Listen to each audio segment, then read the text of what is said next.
The mahogany walls of Courtroom 302 in downtown Manhattan were supposed to represent justice. But to Margaret Collins, they felt exactly like the concrete barriers of the bunkers in Helmand Province, cold, confining, and smelling faintly of impending doom. Margaret sat rigidly at the defendant's table, her posture a testament to 10 years in the United States Marine Corps. Her back was razor straight, her hands neatly folded in her lap, knuckles white beneath the skin. She wore a modest, charcoal gray suit she had bought at a thrift store specifically for this day. She looked every bit the respectable, capable mother she was, but the men on the other side of the aisle didn't care about reality. They cared about the narrative. Across the room sat her ex-husband, Richard Vance. Richard was a man whose wealth didn't just speak, it screamed. He wore a custom-tailored Tom Ford suit that cost more than Margaret's annual disability pension. His hair was perfectly styled, his jawline sharp, and his eyes, those icy, calculating blue eyes, held a look of absolute, terrifying certainty. He wasn't here just to win. He was here to destroy her. Your Honor, Richard's lead attorney, a slick predator named Harrison Croft, began, his voice echoing in the cavernous room. We are not here to disparage Ms. Collins's service to our country. We commend her bravery. Croft paused, letting the hollow compliment hang in the air before twisting the knife. But bravery on the battlefield does not equate to stability in the home. I direct your attention to Exhibit D. Margaret's breath hitched. Her heart, which had remained steady during ambushes and mortar fire, began to hammer wildly against her ribs. Croft held up a thick manila folder stamped with a red confidential seal.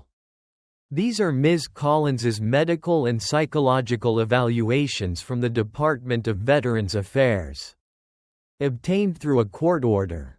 These documents paint a harrowing picture. Severe post-traumatic stress disorder, chronic insomnia, night terrors, instances of hypervigilance so extreme that she once barricaded her 7-year-old daughter inside their apartment because a car backfired on the street below. Objection. Margaret's public defender, a young, overworked lawyer named Davis, shot to his feet. Those records are protected by HIPAA, and their acquisition was highly irregular.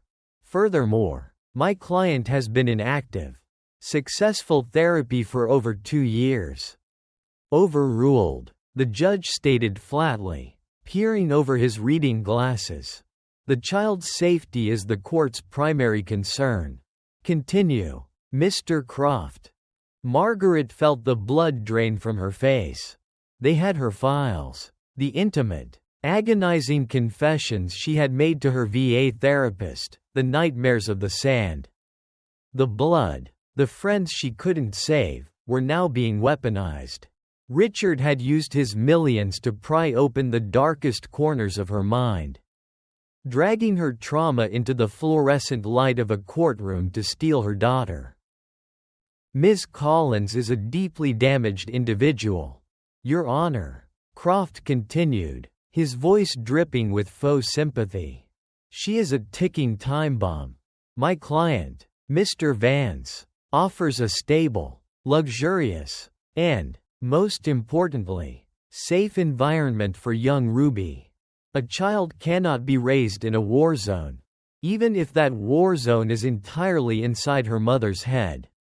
Margaret closed her eyes. The courtroom faded. For a terrifying second, she wasn't in New York anymore. She smelled the acrid scent of burning diesel and cordite. She heard the deafening roar of an IED. She felt the heavy, suffocating heat of the desert.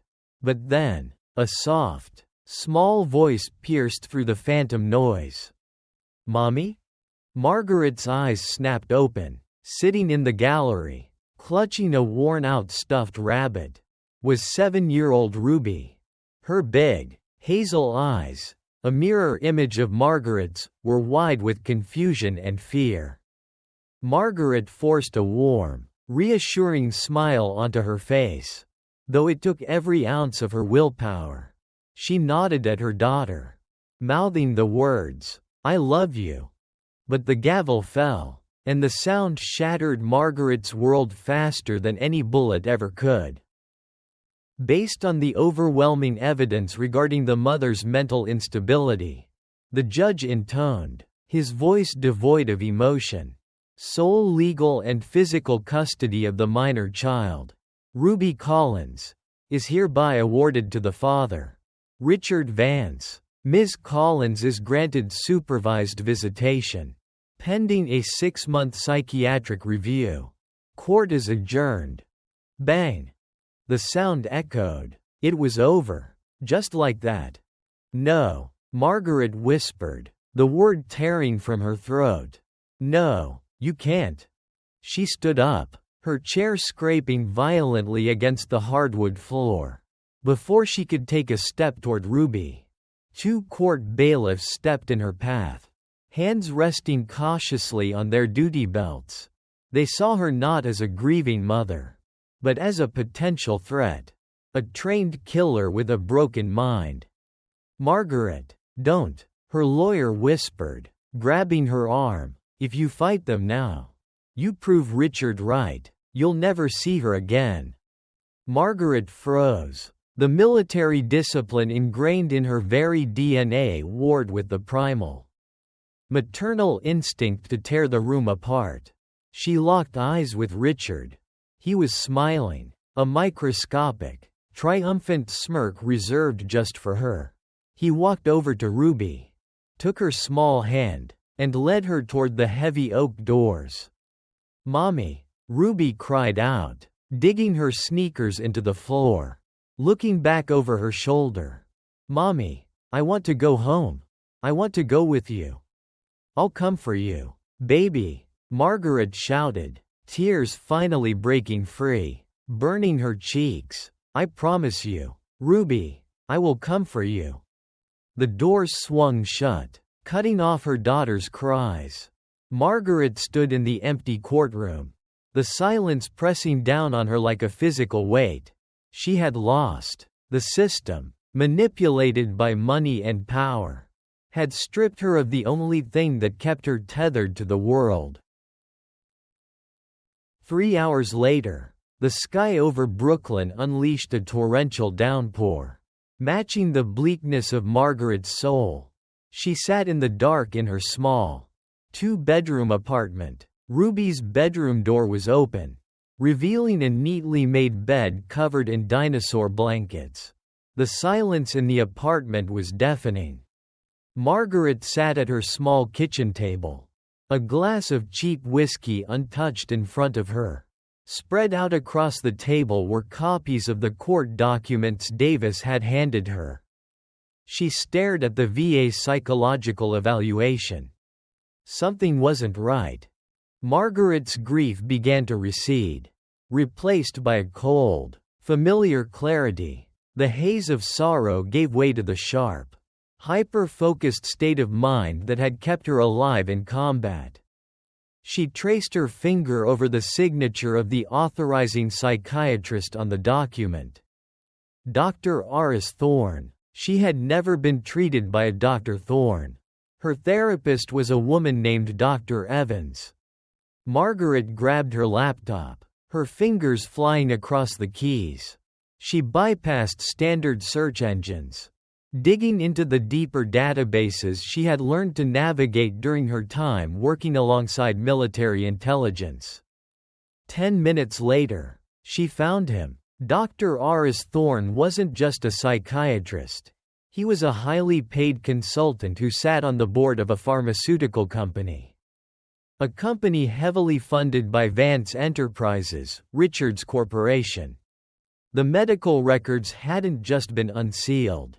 They had been manipulated, forged to exaggerate her symptoms.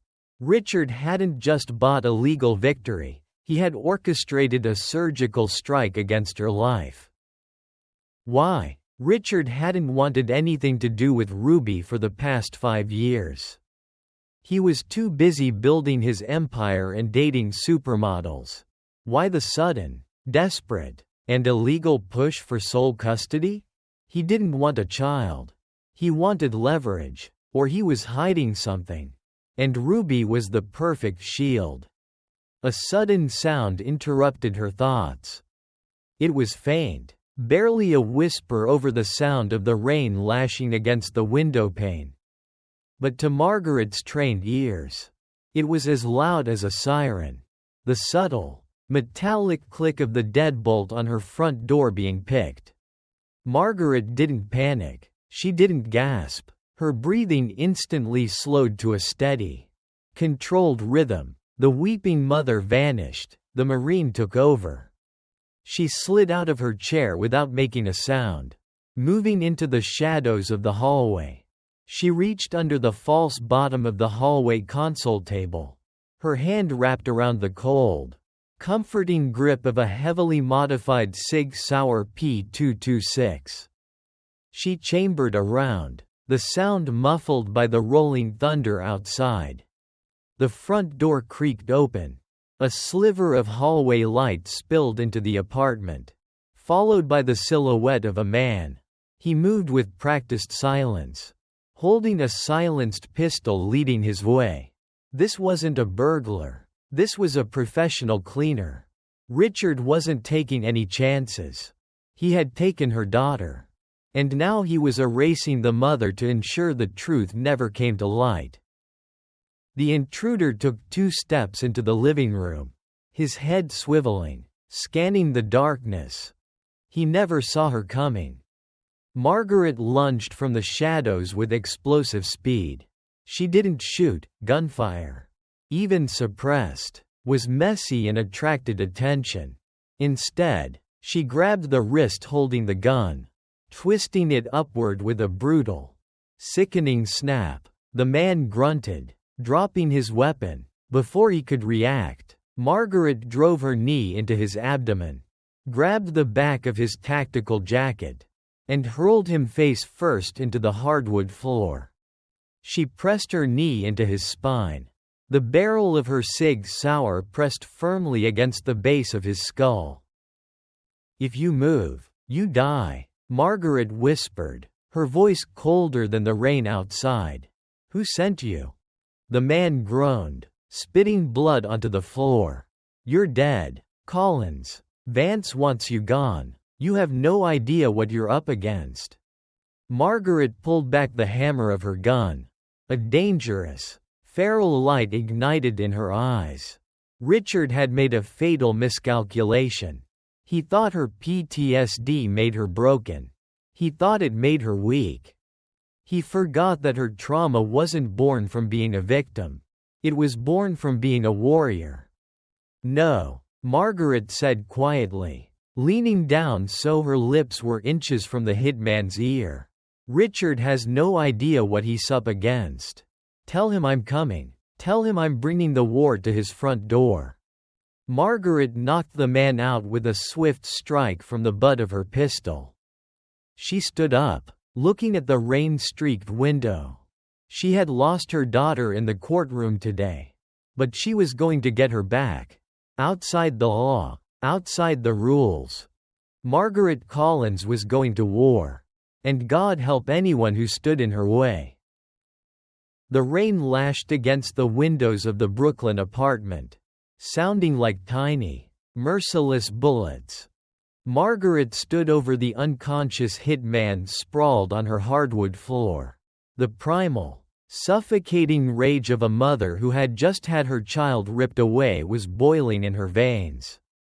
But her exterior remained as still as a frozen lake. Her years in the United States Marine Corps had hammered a brutal survival rule into her skull. Emotions will kill you before the enemy ever gets the chance. She didn't call the police. The cops were an instrument of the court. And the court belonged to Richard now. If law enforcement showed up, they wouldn't see a victim.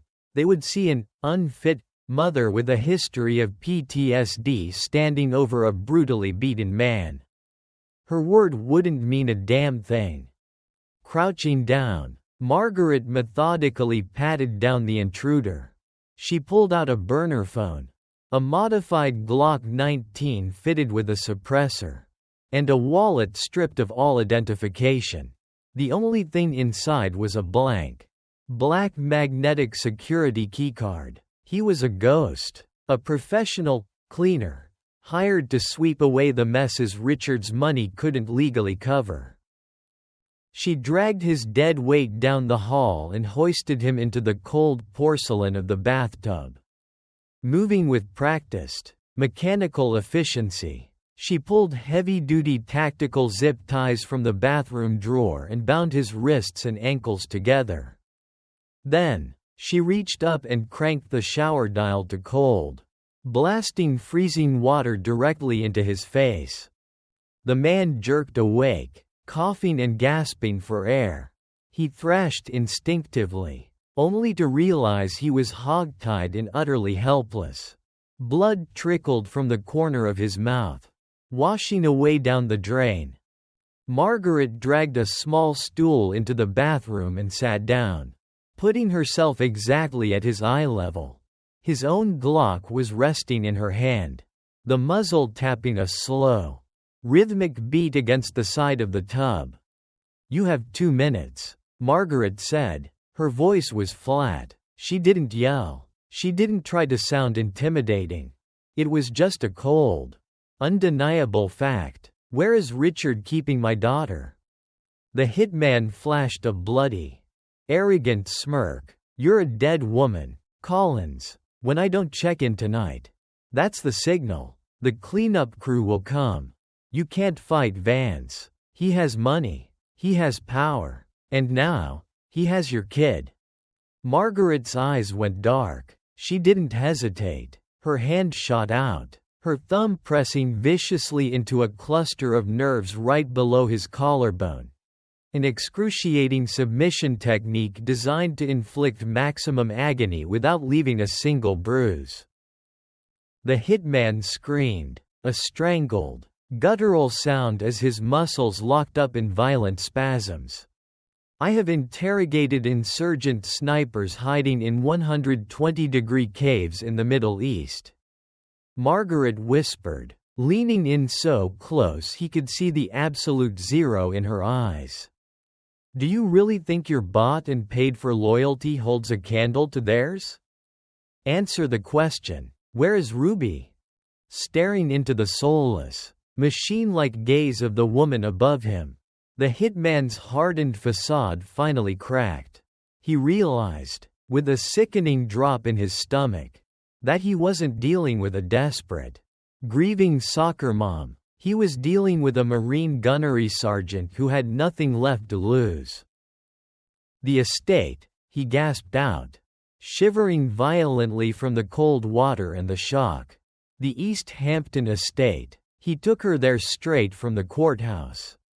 "Why the sudden, desperate need for custody?" Margaret demanded. "He hasn't cared about her for 5 years."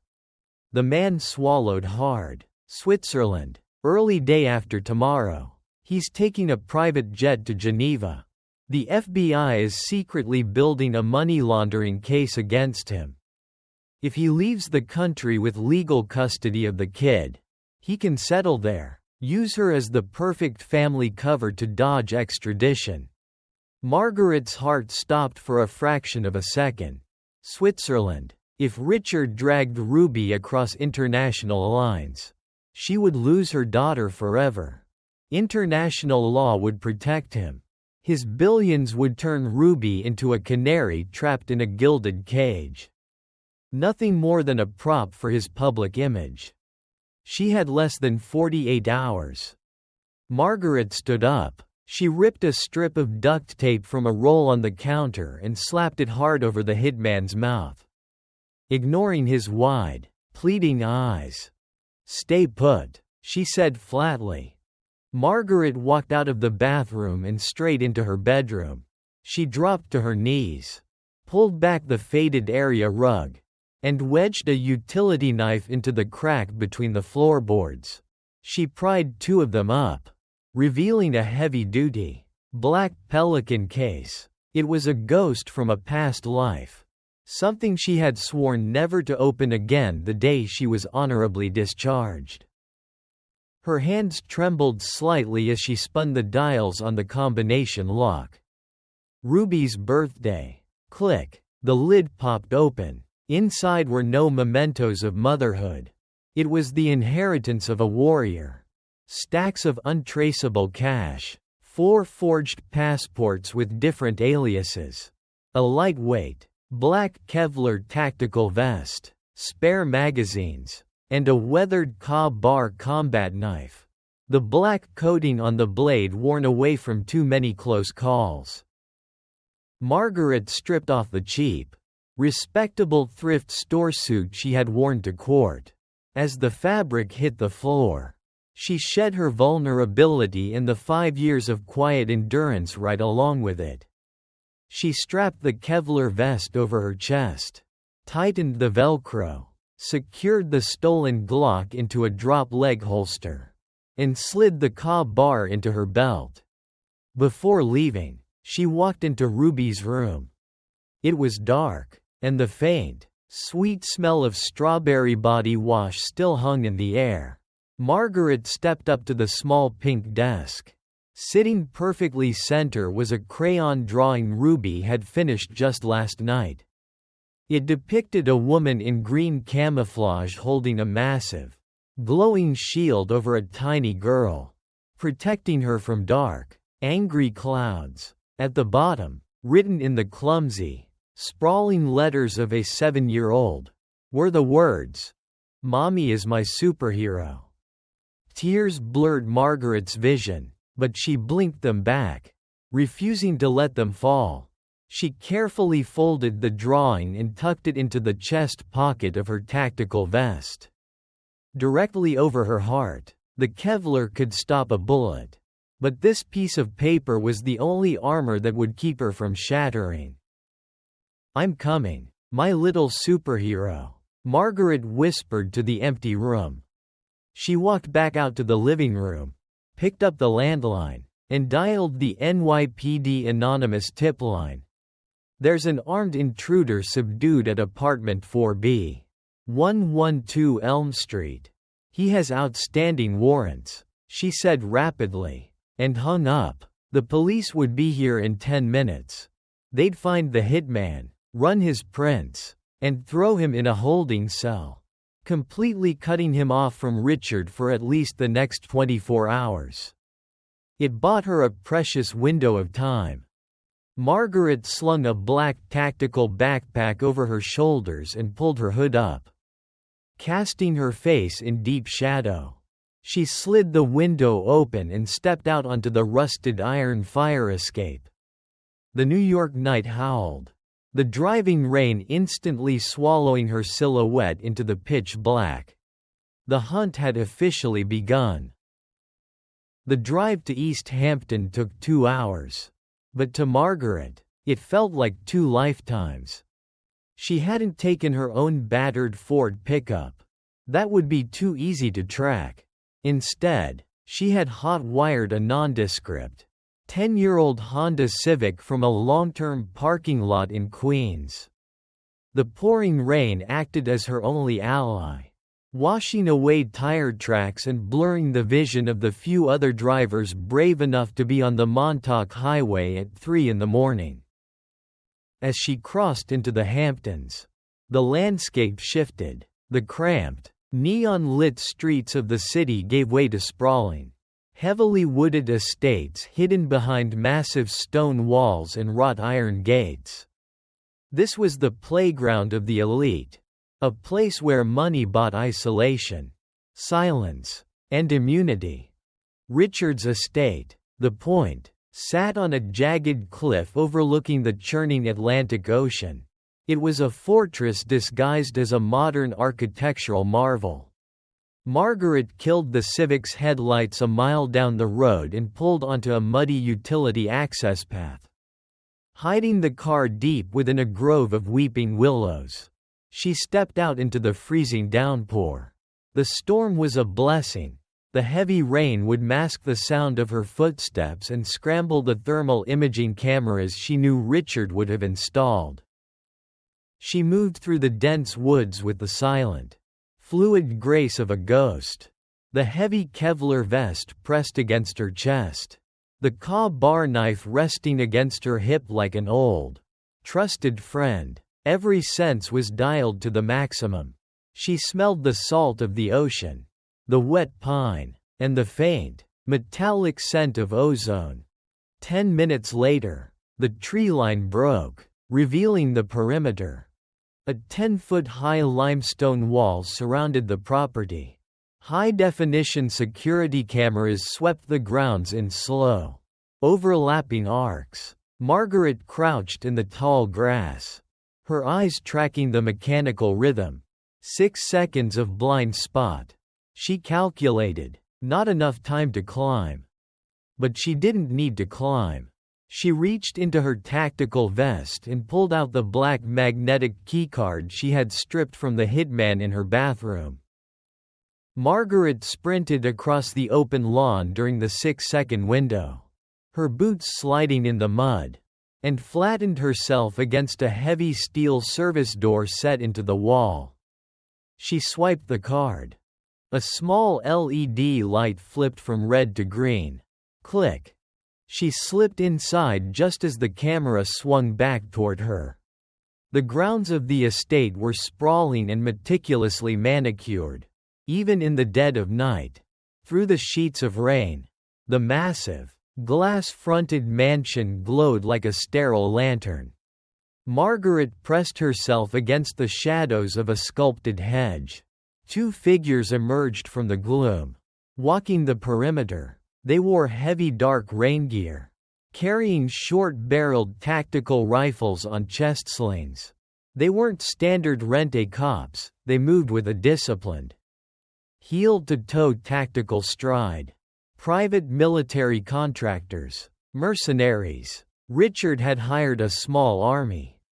She waited until the first guard turned the corner of the guest house, leaving the second man trailing slightly behind. Margaret didn't hesitate. She struck like a viper. She lunged from the bushes, her left arm shooting out to wrap around the guard's neck in a textbook rear naked choke. At the exact same moment, her right hand clamped down brutally over his mouth, trapping his shout in his throat.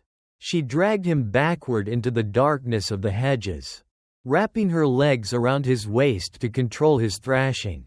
In less than 10 seconds, the oxygen deprivation did its work. The guard went limp. She lowered him silently to the wet grass, stripping him of his encrypted radio earpiece and jamming it into her own ear. Echo 2. Checking in. Perimeter is clear. A static-laced voice muttered in her ear. Margaret didn't reply. She knew the silence would be noticed soon. She had to move. Sprinting across the open patio, she reached the side of the main house. She scaled a decorative wooden trellis leading to a second-story balcony. The glass door was locked, but a quick, precise strike to the locking mechanism with the heavy pommel of her bar shattered the latch. She slipped inside, the sudden silence of the mansion deafening after the roar of the storm outside. The interior was absurdly opulent. Minimalist white furniture, imported marble floors, and abstract art that cost more than most people made in a lifetime. Margaret dripped rainwater and mud onto the pristine rugs, her Glock drawn and leading the way. She moved methodically, clearing room by room, her heart pounding a frantic rhythm against her ribs. She needed to find the residential wing. She needed to find Ruby. Suddenly, a voice crackled through the stolen earpiece. Command to all units. We have a missed check-in from Echo 2 at the south wall. We also just received word from the city. The cleaner missed his extraction window. Assume the target is hostile and on site. Lock down the package. Margaret's blood ran cold. Richard knew. She abandoned stealth, sprinting down the wide hallway. She rounded a corner and nearly collided with a massive guard stepping out of a doorway. He raised his rifle, but Margaret was faster. She parried the barrel of his weapon away with her left forearm, pivoting on her heel, and drove the butt of her pistol hard into his jaw. As he stumbled, she swept his legs out from under him, sending him crashing into a glass display case with a deafening shatter. She didn't stop to check if he was breathing. She recognized the door he had been guarding. It was a reinforced, heavy oak door, the master suite. Margaret kicked the door open, leading with her weapon, sweeping the corners of the massive, dimly lit room. "Ruby," she yelled, her voice tearing through the silence. The luxurious king-sized bed was unmade. A child's stuffed rabbit, the one Ruby had been holding in the courtroom, lay abandoned on the floor. Margaret rushed to the bed, touching the sheets. They were cold. A large flat-screen TV on the wall suddenly flickered to life, illuminating the dark room. On the screen was Richard, sitting in the back of a luxury SUV, looking perfectly composed in a tailored overcoat. "Margaret." Richard's voice echoed through the room's surround sound speakers, dripping with patronizing calm. "I have to admit, I'm impressed. I didn't think you'd make it out of Brooklyn. You always were a stubborn, violent creature." "Where is she, Richard?" Margaret screamed at the screen, her composure finally cracking, the gun trembling in her hand. "She's safe. And she's already gone." Richard smiled, a cold, empty expression. "Did you really think I'd wait around for a psychotic veteran to break into my home? By the time you found your way inside, my helicopter was already taking off from the roof.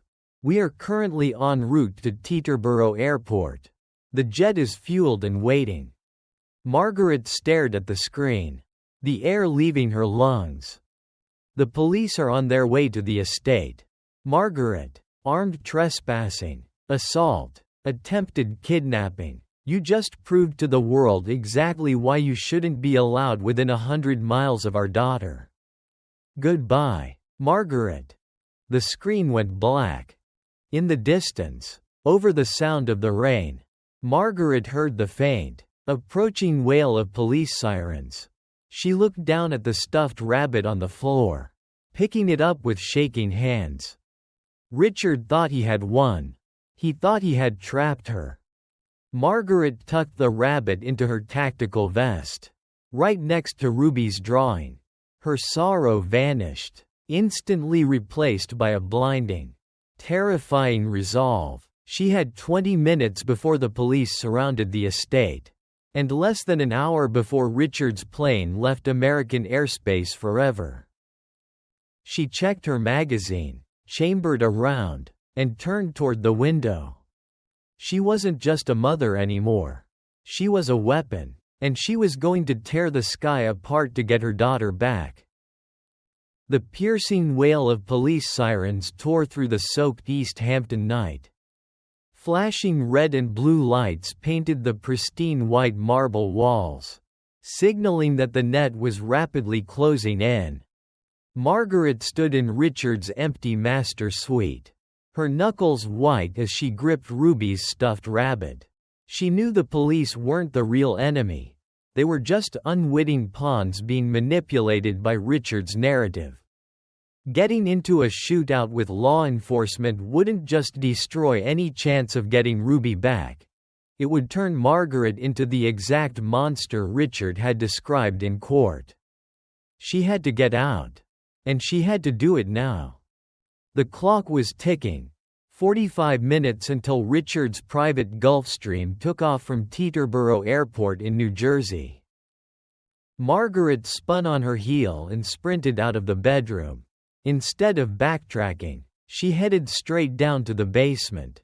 banking on the fact that a billionaire like Richard would keep his prized car collection heavily secured underground.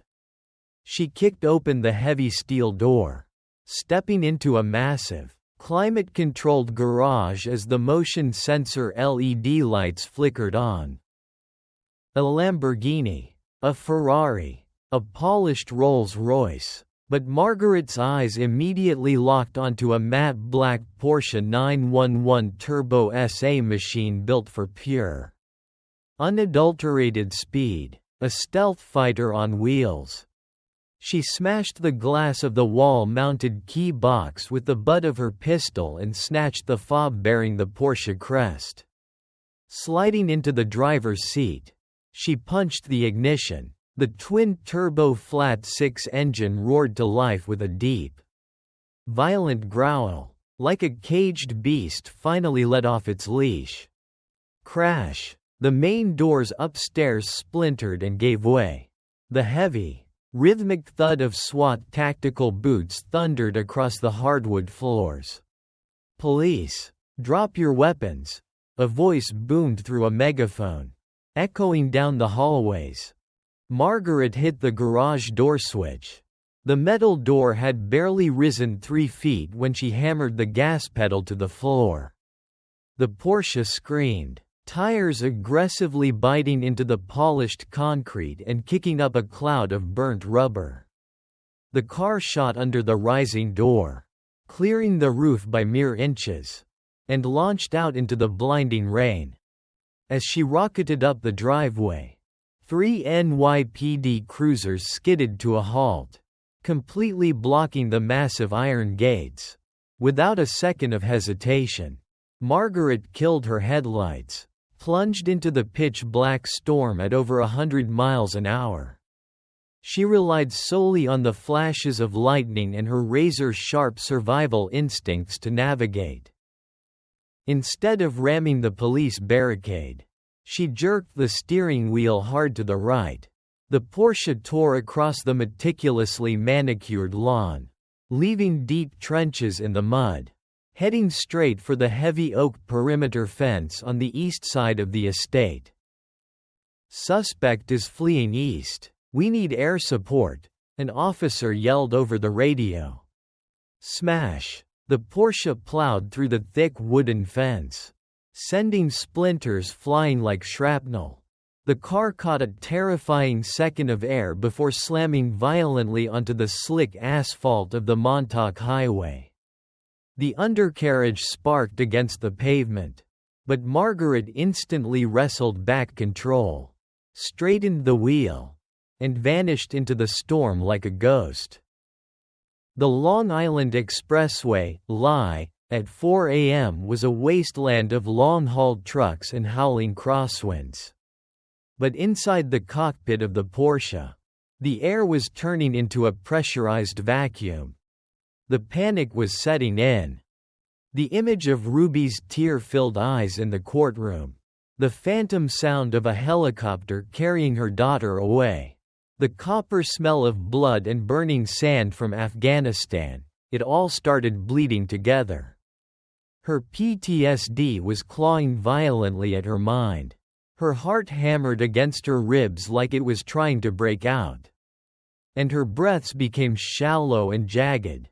A suffocating wave of terror washed over her. No, not now. Margaret bit down on her lip until she tasted blood. The sharp, physical pain anchored her to reality. She forced herself into the grounding technique her VA therapist had drilled into her. 5 things I can see: the frantic windshield wipers, the glowing red speedometer reading 140 miles per hour, the rain lashing the glass, the blurred lane dividers, and her own white-knuckled hands gripping the steering wheel. 4 things I can feel: the leather of the wheel, the heavy weight of the Kevlar vest, the cold steel of the Glock against her thigh, and Ruby's crayon drawing pressed right over her heart. She took a slow, shuddering breath. The panic receded, immediately replaced by a chilling, hyper-focused clarity. Her daughter was calling out to her. Failure was not an option. 4:45 a.m. Teterboro Airport, New Jersey. The private aviation sector was a fortress. Behind a 10-foot chain-link fence topped with razor wire, the Vance Corporation's Gulfstream G650 was already spooling up its engines. Its strobe lights cut through the heavy rain. The fuel truck was just pulling away. They were prepping for immediate takeoff. Margaret ditched the Porsche 2 blocks away, hidden behind a row of shipping containers. She slung her tactical backpack over her shoulders, pulled her hood up, and melted into the shadows. At Security Gate 4, the private access point leading directly to Richard's tarmac, 2 mercenaries stood guard. They wore black rain slickers, but Margaret could easily spot the outlines of MP5 submachine guns slung across their chests. They weren't TSA or airport security. They were Richard's private army. Margaret drew the Ka-Bar combat knife from her belt. She scooped up an empty soda can from the asphalt and hurled it toward a cluster of trash cans 50 feet away. Clatter. One guard immediately raised a hand, signaling his partner to freeze. He unslung his weapon, clicked on his flashlight, and stepped toward the noise. The second guard turned his back to the gate to cover his partner's 6. It was all the opening she needed. Margaret exploded from the darkness. She slid across the wet tarmac, slipping entirely under the second guard's line of sight. Before he even realized she was there, Margaret's arm wrapped around his throat, the cold steel of the Ka-Bar pressing against his carotid artery. She squeezed, not cutting the vein, but bringing the heavy pommel of the knife down in a brutal, precise strike to the base of his skull. He dropped without making a sound. The first guard spun around, his mouth dropping open as his finger went for the trigger. Margaret kicked the MP5 out of his hands and drove her knee squarely into his groin. As he doubled over in agonizing pain, she delivered a devastating right hook with her Kevlar-padded knuckles directly to his temple. The entire exchange took less than 5 seconds. Margaret stepped over the unconscious bodies and swiped the black magnetic keycard she had taken from the hitman. The heavy iron gate slowly buzzed open. The jet wash from the Gulfstream howled, whipping the rain into a blinding, horizontal spray. The air stairs were lowered. At the top of the steps stood a massive bodyguard holding an umbrella over Richard Vance. And in Richard's arms was Ruby. The little girl was kicking, thrashing, and screaming for her mother. But her voice was completely swallowed by the deafening roar of the jet engines. "Put her down," Margaret roared. Drawing her Glock 19, she aimed dead center at the top of the stairs, marching forward with steady, relentless steps despite the hurricane-force winds. Richard turned around. Even from 50 feet away in the pouring rain, Margaret could clearly see his arrogant, mocking smirk. He wasn't afraid. He simply raised one hand and snapped his fingers. Instantly, from beneath the fuselage of the jet and behind the luggage carts, 6 heavily armed mercenaries stepped into view. They raised their AR-15 assault rifles. Half a dozen red laser sights cut through the rain, painting Margaret's chest, head, and legs. "Welcome to the real world, Margaret." Richard's voice boomed over a portable PA system, dripping with icy condescension. "You might be a good soldier, but this isn't a battlefield. It's a chessboard, and you just willingly stepped right into checkmate." Richard shoved Ruby inside the cabin, then looked down at Margaret one last time. "Kill her," he ordered. 6 muzzles flashed brilliantly in the dark. 6 AR-15 muzzles flashed in unison, tearing the night apart with deafening cracks. Dozens of 5.56 mm rounds chewed into the wet asphalt, kicking up a deadly shower of sparks. But Margaret wasn't there anymore. In the split second before the mercenaries squeezed their triggers, her survival instincts had hijacked her body. Margaret threw herself to the right, executing a flawless combat roll across the slick tarmac, and took cover behind a heavy steel luggage cart. Bullets hammered into the cart, shredding the thin outer metal and screaming past her ears like a swarm of angry hornets. "She's behind the cart. Fan out. Flank her," a merc shouted over the roar of the jet engines. Margaret pressed her back against the cart's thick rubber tire and took a deep breath. The air was thick with the smell of jet fuel and burnt cordite. Inside her head, the OODA loop, observe, orient, decide, act, was spinning at maximum velocity. They had superior firepower and numbers.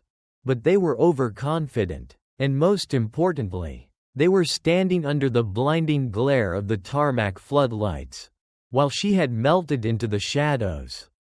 She dropped her magazine, slapping a fresh one into her Glock 19.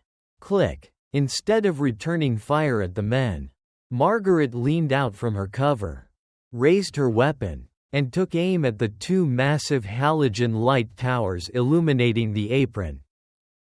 Bang! Bang! The bulbs exploded in a shower of sparks. The entire runway plunged into pitch blackness, lit only by the strobe lights of the Gulfstream and the jagged forks of lightning tearing across the sky. "Damn it, I can't see a thing." "Night vision on," the squad leader barked, panic creeping into his voice. But Margaret didn't give them time to adjust, using the terrifying scream of the jet engines to mask her footsteps. She low-crawled under the belly of the luggage cart, slipping right behind the closest mercenary. The merc was sweeping his red laser through the rain when a cold hand suddenly clamped over his mouth. Before he could pull the trigger, Margaret's bar knife punched through the weak point of his tactical vest at the ribs, driving straight into his lung. He crumpled without a sound. Margaret smoothly caught his AR-15 before it hit the ground. The playing field was officially leveled. Bam! Bam! Bam! Margaret rolled out from behind a pair of empty fuel drums, shouldering the stolen rifle. Deadly accurate 3-round bursts caught two flanking mercs in the chest and legs. Their Kevlar stopped the fatal blow. But the kinetic impact at close range, combined with the rounds shredding their calves, sent them crashing to the tarmac. Groaning in agony, 3 men left. But then, a new sound cut through the storm, a sound that made the blood in Margaret's veins run cold. The Gulfstream G650 was throttling up. The air stairs retracted, the cabin door slammed shut, sealing with a hydraulic hiss. The massive jet engines whined to a deafening pitch, spooling up for the takeoff roll. Richard was abandoning his hired guns and making his escape with Ruby. "No!" Margaret roared, abandoning all tactical cover. She sprinted out into the open, her boots pounding against the flooded runway, charging straight at the massive jet as it began to move. The 3 remaining mercenaries instantly opened fire. Zip! A round grazed her left bicep, tearing through the fabric and leaving a trail of searing hot blood. Another round slammed dead center into her Kevlar vest. The impact felt like a sledgehammer, making her stumble, but the crayon drawing of the superhero pressed against her chest gave her the strength of a titan. Gritting her teeth and ignoring the blinding pain, Margaret laid down heavy suppressive fire with her AR-15 as she ran, forcing the shooters to keep their heads down. The Gulfstream was picking up speed, its nose wheel turning to align with the main runway. If it reached rotation speed, her daughter was gone forever. Barely 60 feet from the moving aircraft, her AR-15 clicked empty. She tossed the rifle aside and fluidly drew the Glock 19 from her drop-leg holster. She narrowed her eyes, tuning out the stinging rain, tuning out the gunfire behind her. She forced her breathing to slow, adopting the eerie, absolute stillness of a combat sniper. Target. Nosegear hydraulics. Margaret locked both hands on the grip and squeezed the trigger 3 times. Bang, bang, bang. A 9mm round can't pierce an aircraft fuselage, but at close range, aimed precisely at the exposed, fragile hydraulic lines of the steering column, it was devastating. A flash of sparks erupted under the plane's belly. The deafening screech of blowing rubber tore through the night. The nosegear hydraulics shattered, sending the nose of the $65 million jet slamming violently onto the asphalt. The aircraft lost all control. It skidded wildly down the runway, the nose plowing into the concrete and throwing a massive rooster tail of sparks into the air. The engine screamed as the pilots desperately threw thrust reversers to brake. Finally, the massive machine spun sideways, careened off the tarmac into the wet grass, and ground to a violent halt in a cloud of smoke and steam. Margaret stood there, panting, lowering her weapon. Rain washed the blood down her left arm. Behind her, through the acrid smoke of burning rubber, the wail of approaching police sirens signaled the arrival of backup, who quickly swarmed the remaining mercenaries. But Margaret didn't care about the cops. Her eyes were deadlocked on the smoking fuselage of the jet. A loud hiss echoed over the rain. The emergency exit blew outward, the heavy door kicking away from the frame. A hulking silhouette filled the doorway and dropped heavily to the ground. It was Richard's personal bodyguard, a giant of a man, pushing 6'6", muscles bulging under a torn suit jacket, gripping a wicked, serrated tactical machete. Behind him, in the dimly lit cabin, Richard clutched Ruby tight. For the first time, the billionaire's face was painted with absolute, naked panic. "Come here, you crazy bitch," the giant snarled, raising the machete. "Let's see how tough you really are." Margaret dropped the empty magazine from her Glock, the metallic clatter lost in the storm. She drew the cob bar from her belt, flipping it into a reverse, close-quarters combat grip. Blood from her arm dripped steadily onto the tarmac. Her eyes were as cold and still as the bottom of the ocean. "You are standing between me and my daughter," Margaret said, her voice cutting through the noise like a razor. "That is your last mistake." The two figures charged at each other into the eye of the storm. The giant closed the distance in 2 massive strides, swinging the machete in a vicious horizontal arc meant to take Margaret's head off. Margaret didn't retreat. She dropped to one knee, letting the steel blade whistle inches over her head, sparks flying as the tip grazed the asphalt. In the same fluid motion, she exploded upward, driving her shoulder into the giant's midsection. It was like hitting a brick wall, but it was enough to knock him off balance. He roared, stumbling backward, then lunged again, grabbing her injured left arm with a crushing grip. White-hot pain shot up her shoulder, threatening to black out her vision. But Margaret rode the pain. She used his grip as an anchor, pivoting her body and driving the heel of her boot straight into his kneecap with a sickening crunch.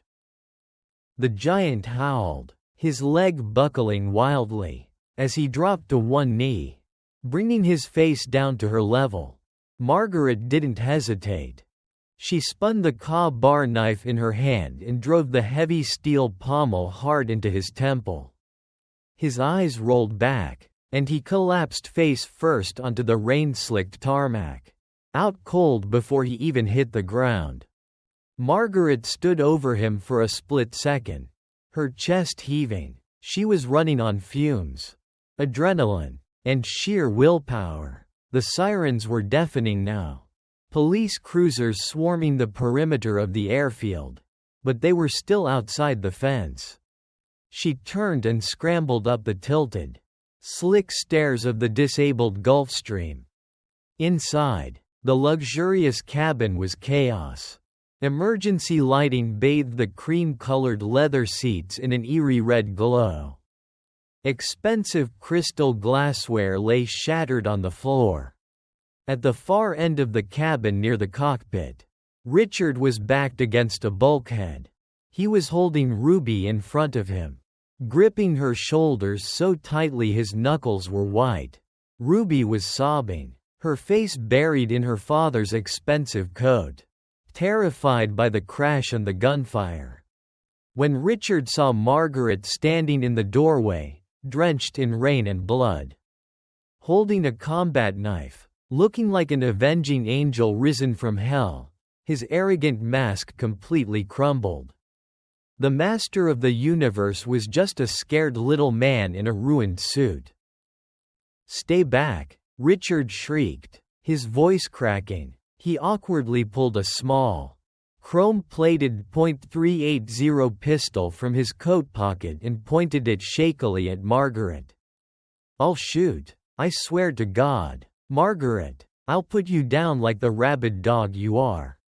Margaret didn't even blink. She holstered her knife slowly, deliberately, never taking her eyes off him. She began walking down the aisle toward him. "Daddy, stop," Ruby screamed, trying to pull away. "Shut up," Richard yelled down at her. Panicked, he looked back up at Margaret, the gun shaking violently in his hand. "Stop walking. You're crazy. Look at what you've done. You've destroyed everything." "I haven't destroyed anything, Richard," Margaret said, her voice eerily calm, continuing her slow, steady advance. "I'm just taking back what's mine." "Another step and I shoot," Richard screamed, his finger tightening on the trigger. Margaret stopped 5 feet away. She looked deep into his panicked blue eyes. "You won't shoot me, Richard, because if you do, you go to prison for life. You lose the money. You lose the reputation. You lose the Hamptons parties and the supermodels. You're not a killer. You're just a coward with a checkbook." Richard hesitated. In that split second of doubt, Margaret moved. She didn't go for the gun. She went for Ruby.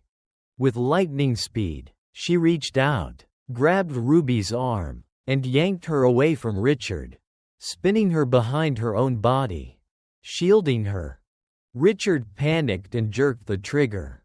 Bang! The shot went wild, burying itself harmlessly in the cabin ceiling. Before he could aim again, Margaret stepped in and delivered a piston-like right cross straight to his nose. There was a wet crunch, and Richard dropped the gun, cupping his face and falling backward into a leather seat, whimpering as blood poured through his fingers.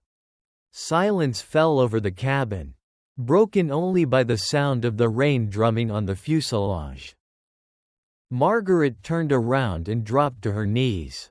Ruby was standing there, trembling, her eyes wide with fear and confusion. "Ruby," Margaret whispered, her voice breaking, tears finally mixing with the rain on her face. "Baby, it's me, it's Mommy." Ruby stared for a second. as if trying to reconcile the terrifying woman who had just stormed the plane with the mother she remembered. Then, Margaret reached into her tactical vest and pulled out the damp, crumpled crayon drawing. The superhero. Ruby's eyes lit up with recognition. "Mommy? I'm here. Baby. I got you. I promise. I got you."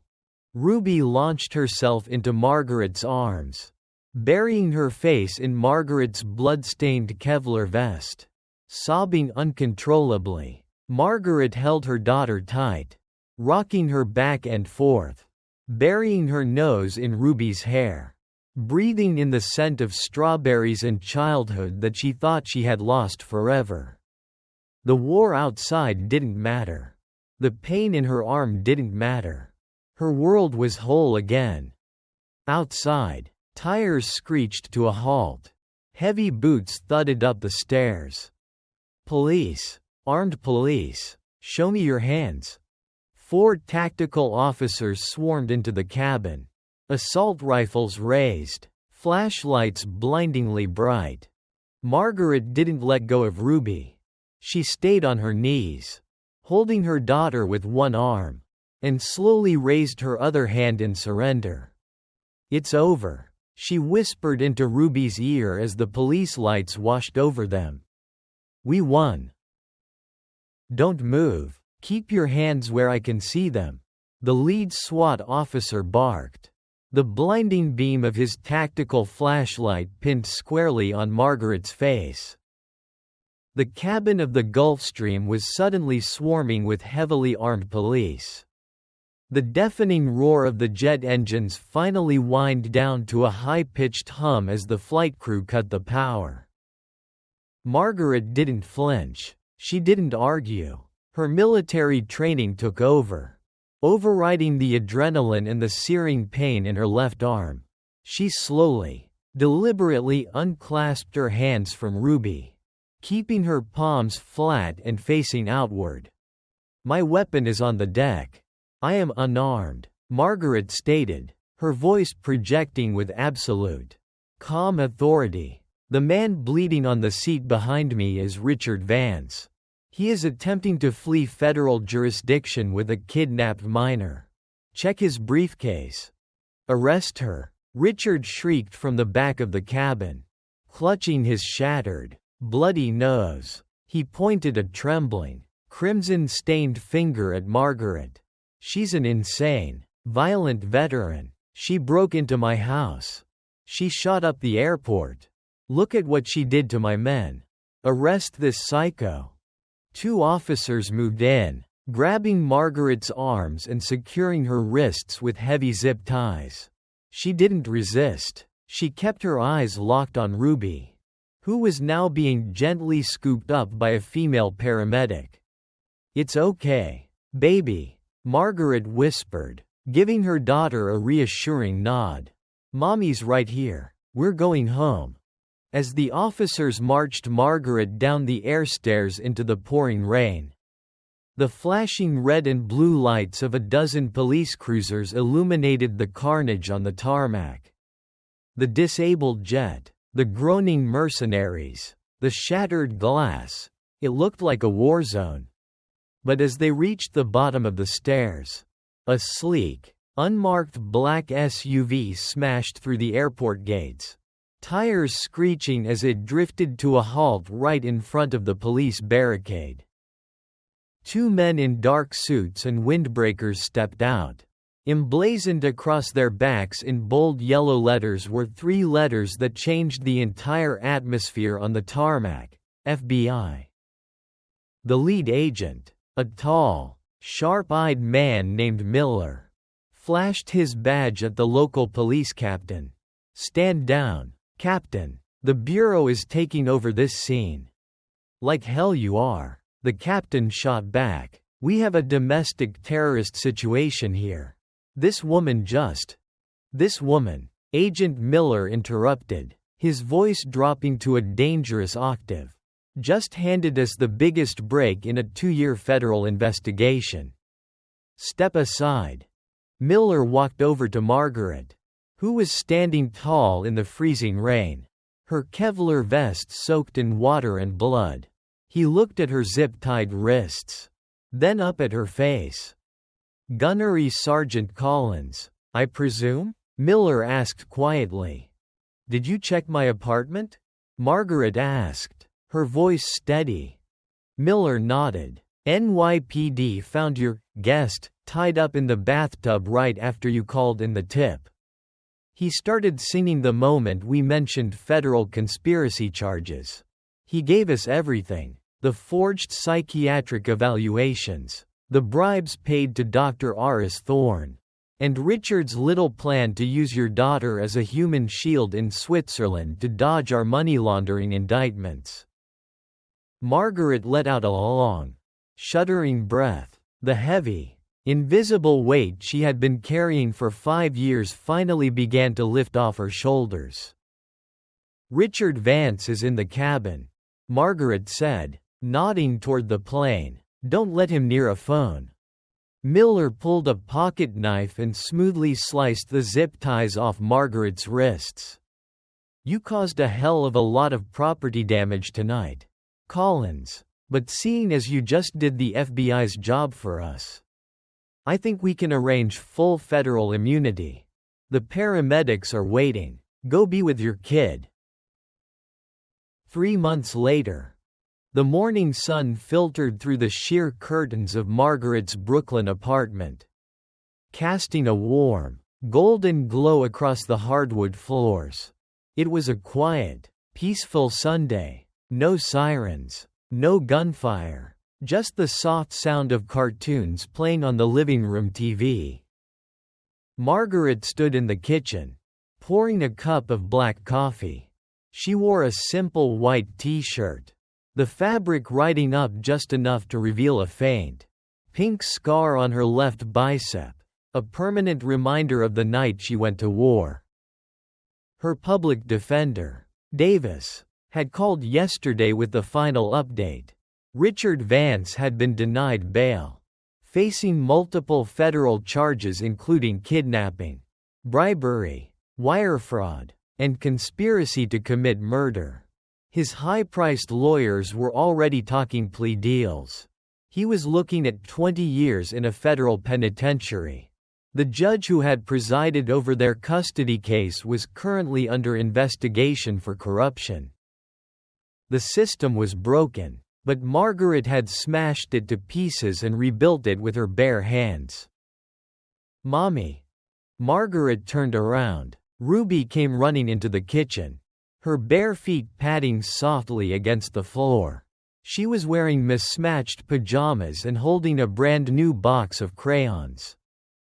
"Look," Ruby beamed, holding up a fresh piece of paper. Margaret knelt down, placing her coffee cup on the counter. She took the drawing. It wasn't a picture of a soldier in the rain anymore. It was a drawing of a house with a big yellow sun, a smiling little girl, and a woman standing next to her. No armor, no guns, just a mom. Margaret smiled, a genuine, radiant smile that reached all the way to her hazel eyes. She pulled Ruby into a tight embrace, burying her face in her daughter's hair. The war was finally over. The ghosts of the past had been silenced by the love of the present. Margaret Collins had fought the hardest battle of her life, not in the deserts of the Middle East, but on the cold streets of New York, and she had won the only prize that mattered. She picked Ruby up, balancing the little girl on her hip. "What do you say we go get some pancakes, my little superhero?" Margaret asked. Ruby giggled, wrapping her arms around Margaret's neck. "Only if we get extra syrup." "Deal," Margaret laughed. She walked toward the front door, leaving the shadows behind her. Finally stepping into the light,